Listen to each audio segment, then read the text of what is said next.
So LASIK, as Dr. Mehta has rightly pointed out, has become now the part of our armamentarium. So you can't avoid it. You can't ignore it. At least I can say. If you don't have LASIK center, you have to have a tie-up with somewhere, or it's better to start your own, or you can have a group practice. That depends on various factors.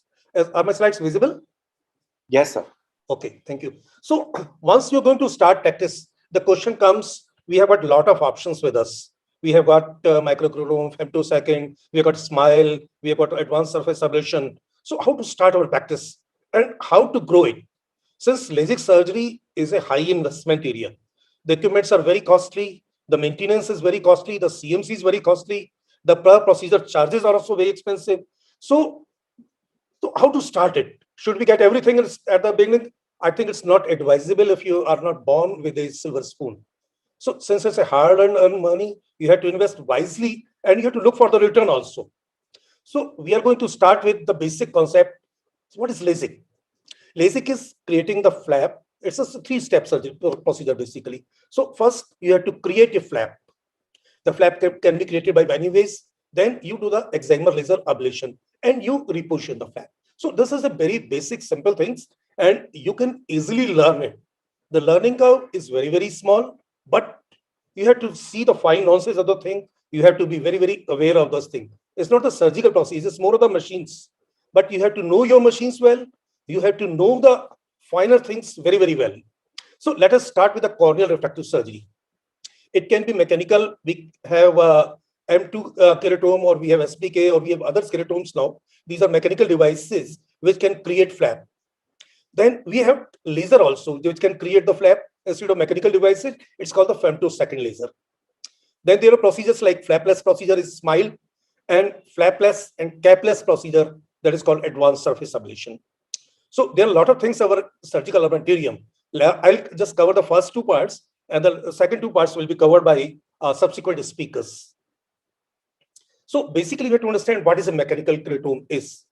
So it's a sort of instrument which causes pressure on the cornea, which causes flattening on the cornea. A blade is there. This is an oscillating blade. It keeps on moving or oscillating, and it creates a flap. So I have done most experience is on Moria, M2, and SPK. So I'll be discussing more on that. M2 is now not more used. If you're going to buy a new one, go for the SPK. That is much advanced with much better capabilities. So these are various types of microkeratomes that's available in the market. You can use any one, but be careful that it should have good record and should have good service also. That's very, very important, because once you buy an instrument, you have to be very sure that you get a good service also. So buy from a reliable dealer and go for an instrument you want to have a small training and have the feel of this thing. I think Moria is one of the very leading in this field, and I have used it extensively. So I'll be covering that one also. This is how we place a suction ring on the cornea. It creates a suction. Then we move the microkeratome. Microkeratome has a oscillating blade in it. So it gives a cleaner cut. And there's a hinge on the last. We don't do a free flap sort of thing. There's a hinge there, and the flap, it comes back. Then the laser procedure is done. Once our ablation is over, so we do a desired ablation with using a excimer laser. And this flap is reverted back. It should be aligned properly. Normally it aligns itself because of the anatomical reason, but you have to make sure it's aligned well. So it's a very simple procedure. You just see it one, you'll see it's just peanuts. But there are complications with every procedures. Of course, the complications are not common, but it's my duty to inform you about the complication also, because anything you are going to do, maybe it's Smile, advanced surface ablation, maybe laser, femto LASIK, but complications are with every process. Of course, the incidence keeps on decreasing once you improve the technology. But once you're going to start a surgery, you have to know the complication first. If you're going to drive a car, you know where the brake is. So you can just avoid them. And if happens, you can just manage them. So incomplete cut can occur there. I'll not go because the time is limited given to me. So it's not possible to cover all the procedure, but it can occur because of loss of section, or is there a block of keratome by drape, or there is a power failure. So there can be buttonholing. Some tissue may be left there. you have taken a flap, but it's not a complete flap. There is a button of the epithelium remain there. Then there may be free cap. It may be because of various reasons, but free cap can be again managed, but you have to be careful in which corneas it can happen. Then striations can be occur there. It can be micro striation or maybe macro striations there may be there. So what are the flap complications which are common with the microchrome? It may be displacement of flap. It may be wrinkled flap. There will be micro or macro striations. It may be interface debris there, which can cause a lot of inflammation. Then flap edema may be there because of the excessive hydration. Then flap shrinkage may be there. If you let the flap there drying for a long period, then it can cause shrinkage of the flap also. Then flap stretching may be there, or maybe decentration. While you're making flap, it may not be central also. So it's not a scope to cover all the complications, but we'll just quickly move over to femtosecond LASIK flap. So these are the various machines which are available, and they're all very good. You can make it very precise, very accurate flap by using these machines. Instead of mechanical things where the you're not very sure about the many things, you can customize so many things here. I use a lot of IFS 150 IntraLase, so I'll be talking more about that. There's no special protocol. Whatever you're doing in the LASIK, same you have to do here. Preoperative examination, workup, and surgical planning is almost same. So what happens in IntraLase? Basically, we make it in two parts. First is a horizontal cut that's called the lamellar resection. Then there is a side cut which comes like making for flap. And pocket is an optional resection used as a vent for bubbles to evacuate because it creates a lot of bubble. We know the femtosecond cleaves the layers with the creation of carbon dioxide. This causes cleavage. So this gas has to go somewhere. So we provide a vent in the form of pocket. So each resection has its own set of parameters. We can finally preset how much the thickness we want, how much should be the side cuts there, how much should be the hinge there. So all these can be pre-programmed, pre-planned. This is the pattern we got. We got basically two types of pattern. It's called the raster pattern, where the movements like this and it keeps on moving this, right? Second is the spiral pattern, where the starts in the center and that's gradually comes from the periphery. So pocket is, I just told you, because it is required. The beauty is this pocket is slightly out of our treatment area, and the all gas comes to this pocket and is being absorbed there. So it's a releasing vent. It causes decrease in the chances of opaque bubble formation. And we have side cut only features also. In some cases, we require side cut also. Suppose we have to do retreatment, or we have just somehow got suction loss or something there, we can do side cut options only there. So this is just to compare the both process. In microkeratome, we mark because there is chance of sometime free flap also. But in femto, you don't require. We place a suction ring in both the system. After the suction is microkeratome is much higher than compared to femtosecond laser. This laser is now creating a planar flap. It's a horizontal resection being done. In microkeratome, we adjust microkeratome head in the groove and it slides itself forward, creating a flap. It takes back. Now the flap is created. Once is the femtosecond LASIK flap. Second is the mechanical or microkeratome flap. So the process is almost same. Only thing femtosecond provides us more of automation.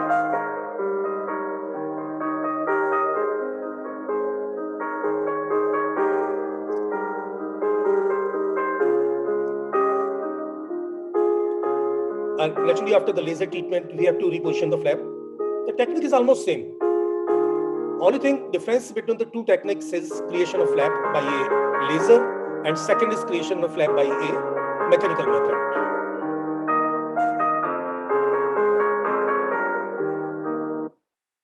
So what is the difference between the two? Since both the things, they are doing the same thing. We are not adding anything or changing any feature, except we are creating flap with a LASIK structure, laser structure. So basically, we know that the cornea peripheral fibers contribute to strength. These are very, very important.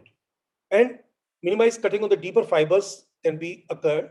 So microkeratome doesn't cut in a very straight way. It causes something like this. It's a wavy that's cuts deep in the periphery with poor diameter, and centration control are not there. While with femto laser, we just got a planar flap. Its thickness is almost same everywhere. The side cuts are made. So this is an OCT of a femto flap. We intended to have a 90 micron, and we can see it's 90 micron everywhere, almost 90 micron everywhere. But once we do a microkeratome, we intended to do a 160 micron flap. Of course, we don't do like this now, maybe around 100, even 90 micron or 120 micron, 130 microns. This we are using nowadays. But for the sake of clarity, I just have this slide. So we can see the variability here, the 179, here the 155. So there's a lot of variability between the thickness of flap. It's not a planar flap. Second advantage with femtolaser is that the hinge is outside optical zone. So it's a 8 millimeter area, but we got a lot of optical zone that's much clear. Hinge is not interfering. It's a 9 millimeter zone, but hinge is interfering here. So we get a clear area which is very less compared to a femtolaser. So it's like a D-shaped incision is there. Hinge is interfering, so we can't do ablation of this area. We have to choose the central area only. So we get a less area when we use a microkeratome compared to femtolaser. Then there is another option. We can have elliptical flap also. Suppose you got a cylindrical number at 180 degree. Naturally, the ablation is going to be more on that axis. So we can have a elliptical area. That means this area is increased on that side. So our hinge goes little away from this place, and we got a much bigger area than we got in a round ablation, a round flap, if we may. The another advantage of femtosecond LASIK is that we can adjust this flap inside. That means beveled in. Instead of going instead of keeping flap on the top, the flap edge go inside. So it provides much better strength to the flap. There's less chances of displacement, and overall strength of biomechanical stability also increases. So that's the advantage. In this case, we can choose up to 150 degree of this bevel, while in microkeratome it is less than 90, maybe 70, maybe 30, 45. So that causes slippage of the flap is much more common in microkeratome, but here is the much provided strength, and it also provides strength to the flap also. So our biomechanicals, that also improves a lot. So post-operative aging in femtolaser, since we are using a laser energy also, so it uses a little stronger steroid. Rest, that too initially for 24 to 48 hours, but the rest of the post-operative regime is unchanged from the standard LASIK post-operative care. Same care we have to do here. So what are the advantages with femtolaser? There's enhanced flap creation customization. We can customize size, we can customize thickness of the flap, and we can position the hinge. We can have it on nasal, this temporal side. We can have it on horizontal side. Even we can make on the lower side also. Not on the nasal side, but all other three sides. But in microkeratome, we have got a fix. Either we can make it on the horizontal, or we can make in a top temporal side only. So we got change in between. But here we got option, we can change wherever we want to have our hinge. Then flap is more biomechanically stable. And of course, we can have option of side cut angles we can change, and we can have the elliptical flaps. Faster visual recovery that occurs in both basically, but it's much better healed. Then exceptional safety. There's a lot of safety in femtolaser. The reason is, if anything goes wrong, suppose there is a suction loss or there is any problem, you can just stop the procedure and then redo it. Except one or two things, you can always redo the procedure. While in microkeratome, if anything goes wrong, most of the time you have to abandon the procedure and have to do in a later stage. Either you do advanced surface ablation, or a lot of things there if complication occurs there. Meanwhile, we have to discuss also some of the complications of femtolaser. It's not a complication free. Of course, the complications are much smaller if you compare to microkeratome, and most of them are manageable. I just name them since we have to cover in short time. So it's a very safe procedure. LASIK, we know, very safe procedure, and femto added become much more safer. But we have to be ready for complication also. We should know about that. The best thing is the preparedness. Subconjunctival hemorrhage is very common. It's not a complication for us, but it's a complication for patient. So you have to tell the patient in advance that there may be subconjunctival hemorrhage. There may be red spot that may persist even up to 20 to 25 days. Sometimes the patient gets alarmed by this thing because they can see only this thing. So you have to just foretell them that will be there. So there's nothing to worry about this thing. Then there may be damage applanation cone. Of course, we have to observe it well. There may be debris on the applanation cone. We have to take care for that. Then, like any refractive procedure, there may be complications, like there may be suction loss. That can occur in microkeratome also, but here also. The only advantage is there, we can redo it in the same sitting. We just take out the things, we adjust the parameters, and we restart the process. So we can, if there is suction loss, we can always redo it. Then vertical gas back through is the thing is the only thing where we have to abandon the process. And because it's a sort of reverse of buttonhole. That means there is a hole in the flap and the gas comes out from that flap. So we can't do on that one. We just leave the flap there because everything is intact. It's not a flap yet. We have not lifted it. We leave it everything there, let that thing heal. And after some time, we can do the advanced surface ablation. Horizontal gas throw is common if you do it on your flap goes to the outer boundaries. I mean to say it's very close to limbus. Then there may be horizontal gas breakthrough. If you can ask the patient to wait for half an hour. Suppose you got a session, you do 4 or 5 cases. By that time, it's most of the time it absorbs. And if there is a very small gas, it's not going to gas bubble. It's not going to interfere with your procedure. Opaque bubble here is very, very common in femto LASIK. It's as a rule it occurs, and usually it clears up within few minutes. If there is hard ovule, it may take a little more time, but we have to change the parameters if we are getting it repeatedly. So we can change the parameters and it can be corrected. Applanation technique is called a soft applanation technique. Bubbles I just discussed you. If there is a bubble, we have to, if it's too much, then it may interfere with your LASIK treatment. If there is a single bubble or two, then you can go ahead. But otherwise, you have to wait for half an hour, it will go off. Hinge tear is not common, but can very rarely occur.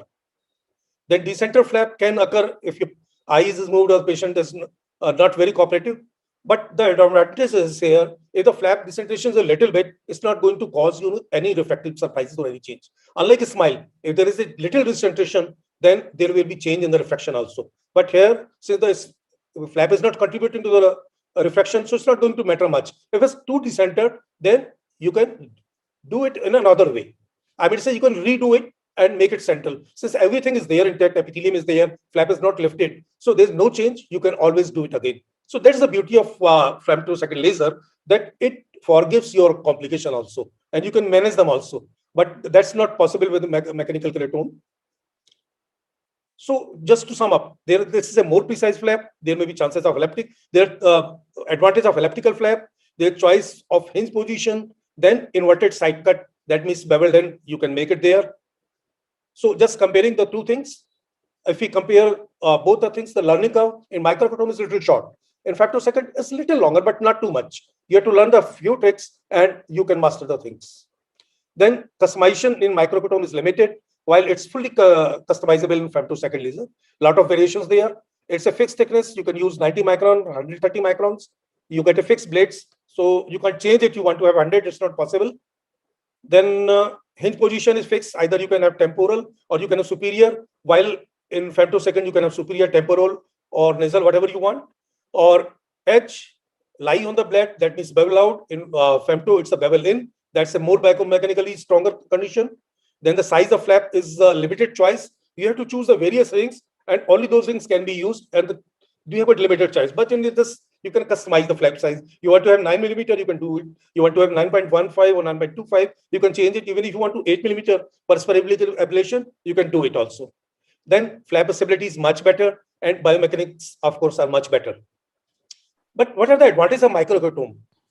First thing is it's economical to buy and very space saving. For femtosecond is a big machine. You have to require more space. Then initial cost is very, very high. Second is economical to run microkeratome because the running cost is very, very low. You can have CMC, you don't have CMC, doesn't matter much. But femtosecond, you have to pay huge amount for CMC also. Then economical procedure. Here you are using blades, while in femtosecond you have to use PI, which are given much costly. It may be 8 to 10,000 per eye. So that's an additional cost. So if we consider the economics, microkeratome makes much better sense because it's very economical. And you can do all the procedure. Femtosecond is a better alternative to microkeratome, but it's not essential to start initially. Refractive results of both the procedure are very good. It doesn't matter in femtosecond or microkeratome. They are almost same. Elliptical flaps, now with newer microkeratome like SBK, you have elliptical flaps also. Then with newer microkeratome, the planar flaps, they are almost planar now. It's not perfect, but it's almost planar now. So you're getting much better flaps what we were getting earlier with earlier microkeratomes. And visual recovery is little early in microkeratome because here in femtosecond we have used energy. It takes few more hours, but that's almost same. So what is happening when the femtosecond provides us a lot of benefits to us? Microkeratome technology has also improved a lot. We are getting much quality better microkeratomes now that provides us much better quality of flaps also. So the flaps are now planar also there. You can have the elliptical flaps also. So some of the advantage of femtoseconds are already there in microkeratome technology. I think in coming future, we'll be a much more better. So in what is happening, this I have already covered. So what is happening? There's an improvement in every section of refractive surgery. We have a surgical, the PRK was much neglected earlier. Now we have got advanced surface ablation. It's a new ophthalmology, it's a much better film. Microkeratomes have improved a lot. Femtosecond laser has improved a lot. I think Smile is also again improving a lot. Newer companies are coming, they're coming with better machines. So some of the limitation of Smiles, they are also taking out. So nothing is going on, everything is going to be stay here. So my advice is, if you are going to start a LASIK center, especially for the budding ophthalmologist or the young ophthalmologist, where finances is a big problem, once you start a new center, because your revenue is not there initially. So basic things you require is excimer laser, you require a pachymeter, you require a topographer, then you start with a microkeratome. And of course, once you come in, your practice starts picking up, you can always add other things. You can add femto laser, you can add Smile if you feel like. So these things can be added. So these are the basic things. I think microkeratome is the best choice for a budding surgeon or for an ophthalmologist who's going to start LASIK center. So it gives you peace of mind, relax, earn first, then grow big. So you start, the theme is you start slow, small, and then grow big. So that's all I just wanted to say. Thank you. Thank you very much. Thank you so much, sir. Thank you so much. An excellent talk. I would like to bring in Dr. Himanshu sir and Dr. Vardhaman here. One question that we all have is that how many percentage of patients come to you and demand a femtosecond laser rather than you deciding what is the choice of flap creation? Vardhaman, over to you. Yeah, thank you, sir. I think first of all, I think thanks to the Youthful IIRSI and our very young president, Dr. Himanshu sir, for the kind invite to be here. So I think it is a very pertinent question. I think it depends on a lot of factors, but I think in today's generation of patients, they are very well aware and they are quite updated. So I will say that more often or not, they are already aware about what all technologies are there in available in India or abroad. They also are aware which hospitals have which kind of technology overall. More and more people are definitely coming and asking about specific technologies to us now, including Smile or Contoura. But what is important for us to actually understand is that it is not what the patient is asking for. You have to actually understand from the whole analysis what technology should be the best for that particular patient.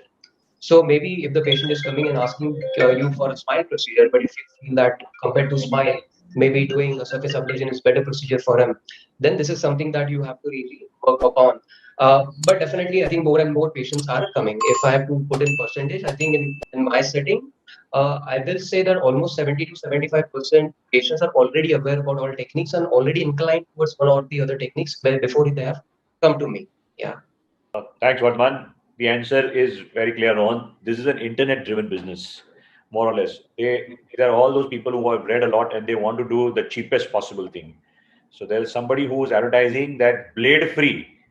He's doing PRK, surface treatment. So it's not femtosecond. But so this is how it is.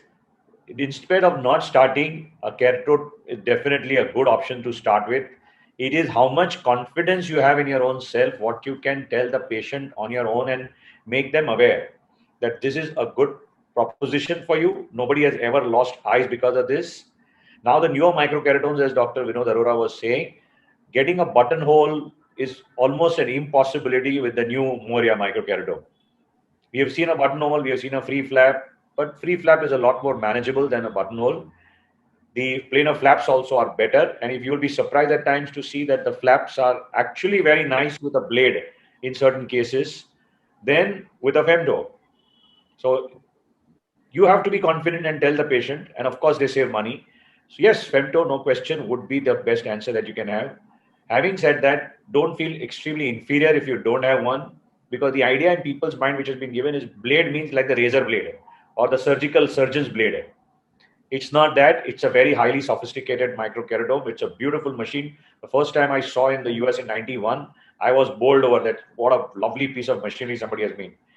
And so it's nice. It's excellent. And I would encourage patients. So Dr. Arora, you agree with me that the complication rates with the microkeratome has gone down tremendously?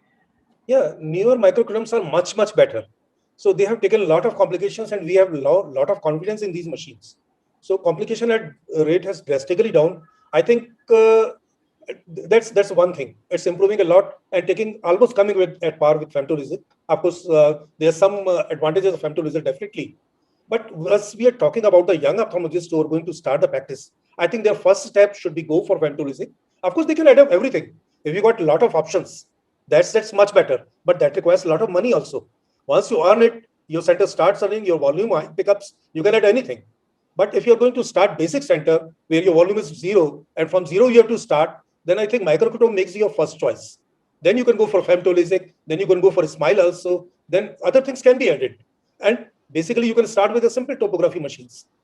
There's a lot of things there, topography, and a lot of things are coming. But these are very good. This helps you in few cases. But once you are going to start, you have to look for the finances also. It's good for busy surgeons, like surgeons who are doing for years. They can have everything. They can provide you everything, and patient loves option also. But sometimes it's not on the other way also. So if you get one thing, you will stick to that thing. Once you build up your practice, then naturally you can keep on adding everything. You can add a femtosecond, you can add a smile. That comes on the second stage. That's my take-home messages. Sir, the question was, in fact, I would like your perspective also from a tier 2 town point of view, that how many percentage of your patients actually come and ask you about the way you create your flap, whether you want to do an NK on them or in fact demand an FS from you? Rohan, is that directed to me? Yes, sir. Okay. So the thing is that nowadays patients who come to us are mostly already, they're looking for something, they don't walk in saying that, please tell me what all kinds of LASIK are there. They've already done their research and they come, many of them have researched about Contura. So most people have researched the net, they've done research Google, they've done YouTube, and they're already influenced a lot. And it becomes very difficult sometimes to, educate them about a procedure which they might actually be eligible for or maybe better for them. So they would come, and if so many of them come asking for smile, for example. Some people come asking for Contura LASIK. Some of them even come asking for, all laser PRK and stuff, So frankly, I think today's patients are mostly quite well educated and aware, and they are researched. So I think the total profile has changed. Till about 5-10 years back, people didn't know what LASIK was. They used to wonder, what do they actually do? They had no concept of a laser correction, frankly. So you have to tell them that we are going to do this, and they used to think that we are going to put a lens in the eye, which, you have to tell them ki nahi, lens kuch nahi lagega and all that. But now it's totally changed. Now the patient who comes to you is fairly well educated about what he's looking for, and sometimes it's difficult to change their mind as well. Yeah. So, sir, your solution for a youngster, how would a youngster who cannot afford to straight away put in all these machines, how does that youngster deal with a patient like that? So Rohan, I think I'm sure you guys have discussed this before, but I think it's foolish to actually put up a machine yourself today. In our times when we started doing, myself and Dr. Arora started doing LASIK, there was no LASIK machine in Dehradun, and not even from here till Delhi. And so there was no choice. If we wanted to do refractive surgery, some of us had to get together and put together a machine. Today, I think every city has LASIK centers which allow people to visit, which have machines. It is no longer economically viable to put up a machine for your own center unless you have a practice where you're doing like 50 LASIK patients or 100 eyes minimum per month, because the logistics and the the cost of running the machine and everything is so much. And frankly, with the number of machines available now, break evens, I would think that only 20%, and maybe I'm exaggerating, 20-25% centers will be breaking even or in profit.